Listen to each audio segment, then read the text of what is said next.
Bem-vindo ao Cilindro Mestre, sua fonte de conhecimento em freios automotivos. Vídeo 26, servofreio pneumático. Nós temos aqui a curva característica, que nessa forma se apresenta em todo e qualquer servofreio pneumático. No eixo horizontal é a força exercida pelo pedal de freio, a força de entrada. No eixo vertical a gente pode ter ou a pressão, nesse caso eu coloquei a pressão, que é a pressão no cilindro mestre, ou pode ter a força de saída, que é a força que o servo faz no cilindro mestre. As linhas azuis aqui caracterizam o comportamento do servo com vácuo, né? E a linha azul é do servo sem o vácuo, sem assistência.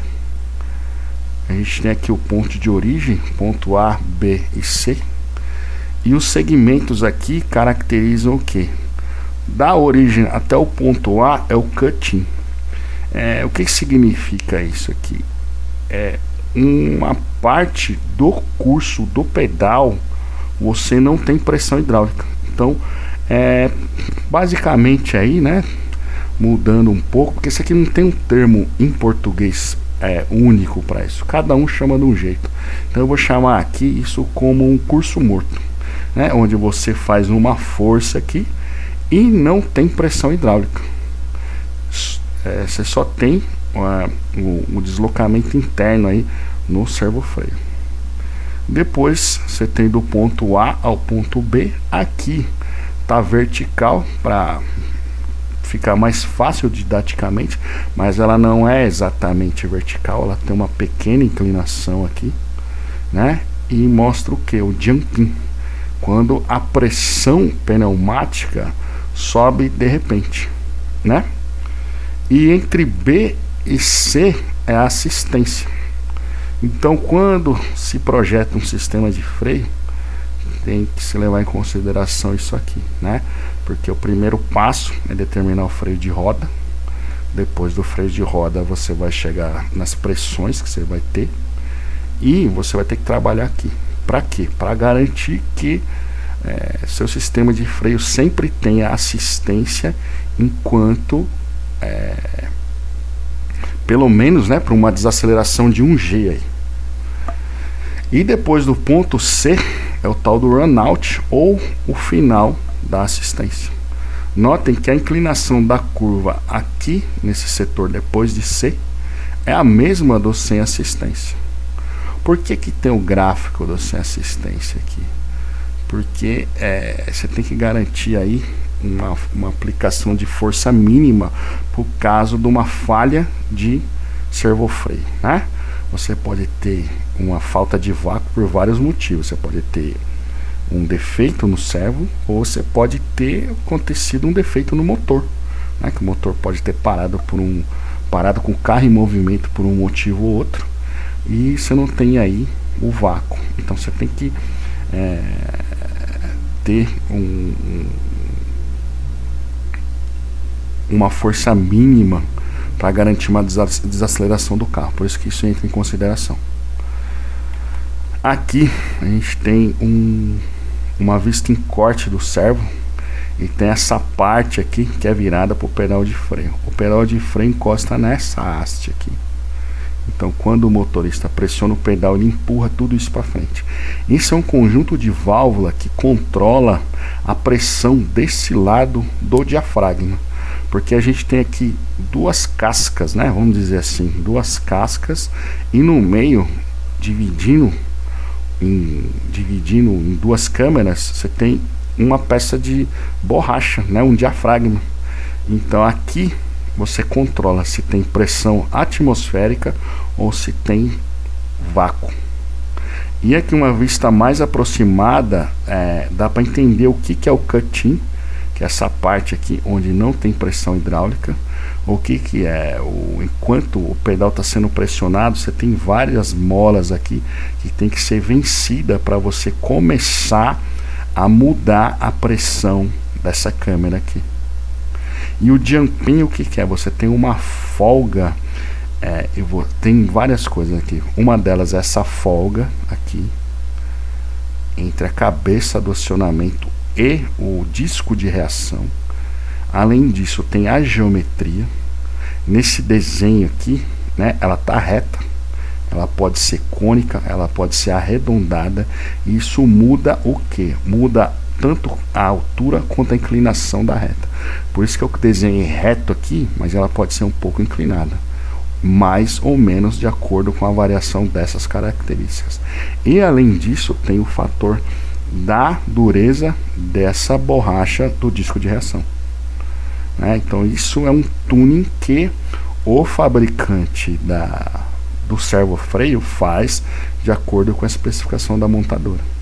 Então quando isso é feito, né, dentro de montadora, e no começo aí do negócio, né, onde você chama diversas empresas para participar, você especifica o que você quer. Você especifica esses pontos, essas forças, e daí nesses pontos aqui que o fabricante do servo vai mexer. Outro ponto interessante aqui, a gente falou de carro de competição. O pessoal de competição, o pessoal que pega carro de rua para modificar para competição, não gosta de servo-freio justamente por causa desse curso morto. Porque segundo quem pilota diz que isso tira a sensibilidade da frenagem, né? Porque quando você não tem um servo-freio, você não tem curso morto, então você tem uma reta, né? Então desde o início você gera pressão hidráulica. E o que se costuma fazer é fazer o que? Eu já vi de tudo aí de competição. Tem gente que fura, tem gente que só fura o servo-freio justamente para reduzir peso e tudo mais, mas ele mesmo assim tem essa pequena curso morto aqui, né? Ainda tem alguma coisa aqui. Então se deixar a parte de mola, esse tipo de coisa que eu já vi, você reduz, que você perde a mola maior aqui, né? Que além dessas molas aqui do cutinho, você tem essa outra aqui, mas você não tem um comportamento linear. Então para quem é de competição, o indicado é arrancar tudo se você quer ter pressão hidráulica desde o início. Outro parâmetro fundamental de um servo é o ganho. O ganho é a divisão entre a força de saída e a força de entrada.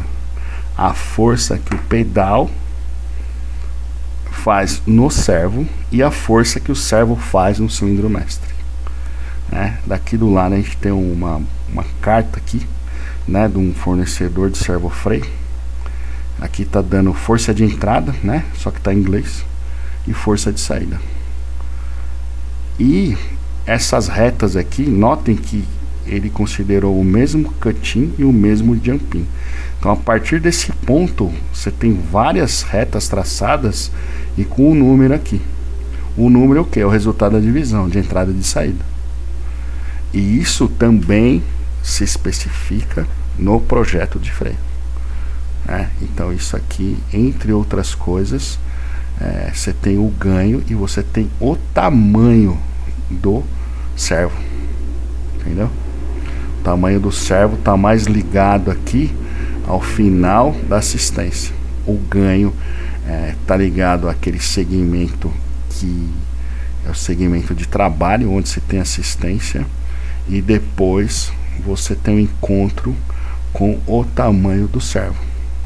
Então você pode ter aqui um servo que tem um ganho de 2.2 com um booster de 7 de diâmetro, é um booster pequeno, né? Isso aqui é para um carro leve, um Kwid, um Celta, um carro pequeno. Acho que até o Celta tem mais, o Celta tem 2.8. Então aqui é para um City Car mesmo, um carro muito pequeno. Mas a versão inicial do Celta tinha booster de 7. O Kwid ainda tem booster de 7, não cabe um booster maior. E por outro lado, você tem carro grande que tem um booster de 11, né? Vamos lembrar aqui que esse é um booster de câmera única. Mais pra frente a gente vai conversar sobre booster em tandem, que ele tem duas câmeras. Então, um booster de duas câmeras tem esse jeitão aqui, mas tem os ganhos maiores. Como funciona? Essa posição dessa vista em corte é com o booster aguardando acionamento. Pode estar com o motor, nesse caso ele está com o motor ligado, né? Porque tem vácuo dos dois lados. Se o motor do carro estiver desligado, ainda permanece um vácuo, e daqui a pouquinho nós vamos conversar sobre a função dessa válvula aqui. Essa aqui é uma válvula de retenção que segura ainda um pouco de vácuo no interior do servofreio. Então aqui a gente tem a haste de entrada, que é ligada no pedal de freio. Você tem a válvula de vácuo, que controla o que? Se nessa câmera traseira aqui, se tem vácuo ou pressão atmosférica. A gente tem aqui o diafragma, que é aquela peça, aquele discão de borracha, que divide o interno do servo em dois. E você tem o que aqui? A força que sai desse pino que empurra o cilindro mestre, né? Então a gente tem vácuo dos dois lados, sem estar pisando no pedal de freio, o sistema tem equilíbrio. Aqui é a válvula de retenção, que, como eu já disse, a função é guardar um pouco de vácuo quando o motor é desacionado. Então ela só tem um sentido de fluxo, né? Ela só permite o que? A passagem de dentro do servo para fora. E ela é ligada no coletor de admissão do veículo. Então tem que ter, se você tem um carro turbo, um carro mais moderno, porque assim, o nível de vácuo é alto para um motor que tem uma eficiência baixa. Então motores antigos, né, motores que são aspirados, o tubo de vácuo é ligado diretamente no coletor de admissão, porque quando se abre a válvula de admissão e o pistão sai do ponto morto superior e começa a descer, essa puxada reduz, essa descida reduz a pressão no coletor de admissão, e é ali que essas mangueiras vão ligadas, tá? Então eu coloquei essas imagens aqui para ilustrar as válvulas mais comuns, que aqui na de corte é essa que vai diretamente no servo, mas você também tem caso que ela vai em linha, não muda nada na prática, é mais uma questão do fabricante, porque às vezes não se tem espaço para fazer alguma coisa desse tipo. Às vezes por motivo de instalação é melhor colocar um ou outro tipo. Além da válvula, em carros mais modernos, o fabricante instala um sensor de vácuo, que se o vácuo variar, quer dizer, a pressão subir em certas condições, se dá um alarme no painel de instrumento. Só que assim, né, isso o motorista sente imediatamente, porque se não tem vácuo, você não tem assistência, teu pedal vai ficar pesado. Isso que se sente na prática. Mas esse sistema de colocar um sensor e um alerta para que o condutor seja informado disso quanto antes, né? E tome uma providência aí, né? Tenha mais atenção para parar o veículo. Agora a nossa vista em corte ilustra o servo quando o pedal de freio é liberado. Então essa haste aqui de entrada é solidária ao pedal, né? É uma ligação rígida. Então a primeira coisa que ela faz é abrir a válvula de vácuo. Então se restaura vácuo em ambas as câmeras do servofreio. O que acontece, né? Você tem uma condição de equilíbrio, teoricamente não era para ter nenhum movimento, mas o que faz retornar todo o sistema para a posição inicial, né, e tirar o acionamento, tirar o curso que foi adicionado aí, que entrou para o cilindro mestre, é essa mola grande aqui. Então ela empurra todo mundo para a posição inicial, e aí a pressão lá no cilindro mestre já caiu e não se tem mais força de frenagem nas rodas. Vamos falar sobre o tipo de servofreio tandem. A gente já comentou nos slides iniciais aí, a gente consegue ver, né, que ele é um pouco mais comprido. Nesse caso aqui, dessa foto, você tem dois tamanhos diferentes, né? Eu não sei aqui exatamente quais são, mas você pode ver pelo rebordo aqui, né? Um é maior que o outro, que é a mesma coisa dessa vista em corte. E aqui se vê bem. Essa parte cinza aqui são os diafragmas. Então a gente tem 2 diafragmas e 4 câmeras pneumáticas. Como ela está na posição de recuo, né? Você quase não vê a câmera aqui, mas você tem 1, 2, 3 e 4. E qual que é o motivo de se fazer isso? O motivo básico aqui é que você tem um sistema de freio que você precisa de uma pressão maior aí, né? Geralmente, quais são a aplicação básica desse tipo de servo? É para picape média grande.